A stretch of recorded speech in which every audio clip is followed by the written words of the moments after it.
혹시 공부나 뭐 어떤 일을 할 때 있잖아요.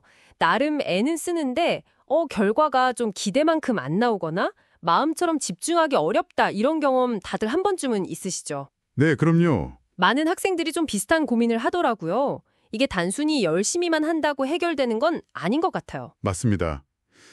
보이지 않는 곳에 각자의 그 마음 상태, 우리가 학습 마음이라고 부를 만한 그런 심리적인 거랑요. 또 고유한 성격 같은 게 작용하는 경우가 진짜 많거든요. 아, 학습 마음이요? 네. 오늘 저희가 좀 살펴볼 자료들이 바로 이 지점을 파고들어요.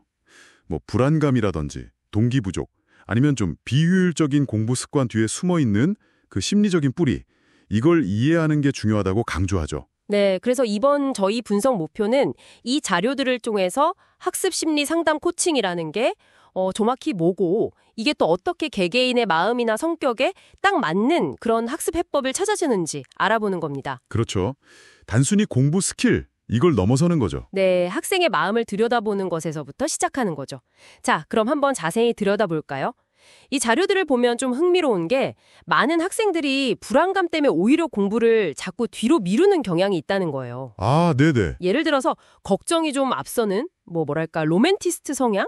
이런 경우엔 완벽하게 준비가 안 되면 아예 시작을 좀 어려워하기도 하고요. 맞아요. 그런 지구들 있죠. 또 어떤 경우는 이건 좀 어려워 이러면서 피하고 좀 쉬운 문제만 계속 반복하는 거예요.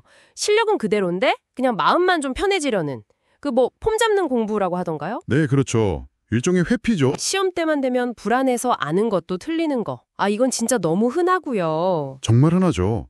그리고 또 다른 문제는 수동적인 학습 태도예요. 수동적인 태도요? 네. 특히 인터넷 강의, 인강 있잖아요. 그냥 틀어놓고 듣기만 하면서 나 이거 다 아는 것 같아? 이렇게 착각하는 경우. 이게 대표적이죠. 듣기만 하는 거. 네. 문제의 본질을 파고들기보다는 그냥 답만 빨리 찾으려는 식으로 공부하는 것도 그렇고요. 또 마음속엔 꿈은 막 크게 있는데 현실의 공부랑 이걸 연결을 잘 못 시키는 학생들도 꽤 많아요. 꿈과 현실이 따로 노는 거네요. 네. 이런 현상들은 결국 공부 자체에 대한 어떤 의미를 잘 못 찾거나 아니면 저 깊은 곳에 자신감이 좀 부족하거나 뭐 이런 거랑 연결될 때가 많습니다. 그럼 이런 문제들의 진짜 원인, 이걸 어떻게 찾을까요? 네, 그게 궁금해요. 자료에서는 LSI, 이게 학습 마음 검사고요. 아니면 WPI 같은 성격 유형 검사, 이런 도구들을 활용한다고 해요. LSI, WPI요. 좀 생소한데요? 네, LSI는 학생이 학습에 대해 느끼는 부담감 정도나 뭐 목표의식이 얼마나 뚜렷한지 이런 걸 좀 객관적인 수치로 보여주는 데 도움이 되고요. 아하. WPI 같은 성격 검사는 개인이 정보를 받아들이고 반응하는 그런 고유한 방식 있잖아요.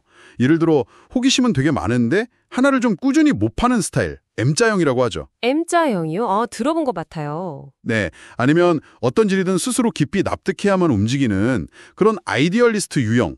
이런 성격적 특성이 학습 방식에 어떻게 영향을 미치는지 파악하게 해주는 거죠. 와, 그러니까 이게 단순히 쟤는 게을러, 아니면 의지가 약해, 뭐 이런 식으로 딱 단정 지을 게 아니네요. 그렇죠. 이런 검사로 불안 수준이나 인정받고 싶은 욕구, 크기, 아니면 자기주도성 같은 그런 내면의 동력들을 객관적으로 본다는 거군요. 네, 맞습니다. 들여다보는 거죠. 근데요, 이런 검사들이 한 사람의 그 복잡한 마음을 다 담아낼 수 있을까요? 혹시 좀 틀에 가두는 부작용 같은 건 없을지 그것도 좀 궁금하긴 해요. 그거 정말 중요한 질문이에요. 당연히 어떤 검사도 한 사람을 완벽하게 설명할 수는 없죠. 그렇죠. 네, 그래서 이 도구들은 진단 그 자체의 목적이 있다기보다는요. 상담과 코칭의 어떤 출발점을 제공하는 데 더 큰 의미가 있어요. 출발점. 네. 결과를 그냥 맹신하는 게 아니라 학생 스스로 자기를 더 깊이 이해하고 자기 강점이나 약점을 파악하는 어떤 대화의 재료로 삼는 거죠. 뭐랄까, 틀에 가두는 게 아니라 오히려 자기만의 사용 설명서를 같이 만들어가는 과정. 그렇게 볼 수 있습니다. 네, 그렇게 얻어진 이해를 바탕으로 이제 진짜 맞춤형 상담과 코칭이 들어가는 거예요. 맞춤형이요? 네. 예를 들어 불안감이 좀 높은 학생이다 그러면 단순히 불안 관리 기술만 알려주는 게 아니라요. 틀린 문제를 딱 마주했을 때 피하지 않고 그 오류의 원인을 스스로 좀 깊이 파고들고 납득하는 과정, 이걸 리플렉션이라고 하거든요. 리플렉션? 성찰 같은 건가요? 네, 맞아요. 이걸 함께 연습하는 거죠. 이건 그냥 오답노트 쓰면서 뭘 틀렸는지 적는 거랑은 좀 차원이 달라요. 어떻게 다른데요? 왜 그때 그런 생각을 했고 그때 어떤 감정이었는지까지 파고들어서 근본적인 사고 패턴을 스스로 깨닫게 돕는 거죠.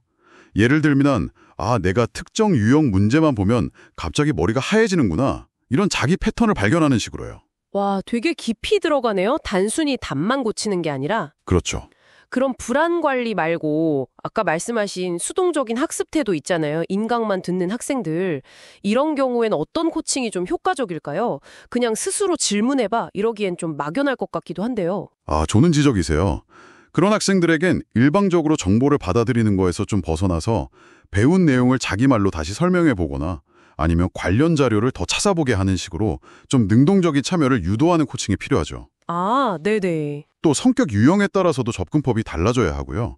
아까 말한 M자형 학생, 호기심 많은 친구들에겐 다양한 탐구 과제를 좀 짧게 끊어서 제시하는 방식이 좋을 수 있고요. 오, 재밌겠네요. 그리고 스스로 납득이 중요한 아이디얼리스트 학생에게는 왜 이 공부를 해야 하는지에 대한 좀 깊은 대화를 통해서 내적인 동기를 강화하는 데 초점을 맞출 수 있어요. 아, 동기부여 방식도 다르게. 네, 핵심은 뭐냐면 그냥 다 똑같은 조언이 아니라 그 학생의 고유한 마음 지도에 맞는 길을 같이 찾아가는 여정이라는 겁니다. 결국 이 과정을 통해서 학생들이 그냥 점수 올리는 기술만 배우는 게 아니네요. 그렇죠. 공부하는 그 과정 자체에서 스스로 성취감도 느끼고 자신감도 키우고 진짜 학습의 주인이 되는 경험. 이게 바로 학습 심리 상담 코칭이 추구하는 궁극적인 가치겠군요. 정확합니다. 바로 그겁니다. 눈에 보이는 행동 그 이전에 학생의 내면 세계, 그러니까 심리나 성격을 먼저 이해하고 거기에 기반한 어떤 개별 맞춤 접근, 즉 상담과 코칭이 얼마나 결정적인 역할을 하는지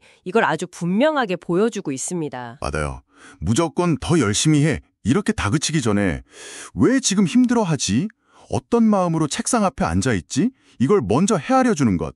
그게 문제 해결의 시작이라는 아주 중요한 메시지를 던지고 있죠. 네. 이 논의를 마무리하면서 여러분께 질문 하나 던져보고 싶습니다. 꼭 학습 상황이 아니더라도요. 여러분 자신의 어떤 행동 방식이나 습관 혹은 문제를 대하는 태도 뒤에 숨어있는 그런 심리적인 패턴이나 성격적인 경향성 이걸 좀 더 깊이 이해하게 된다면 여러분의 삶에는 과연 어떤 새로운 변화나 가능성이 열릴 수 있을까요? 한번 좀 생각해 보시면 꽤 흥미로운 발견을 하실 수도 있을 겁니다.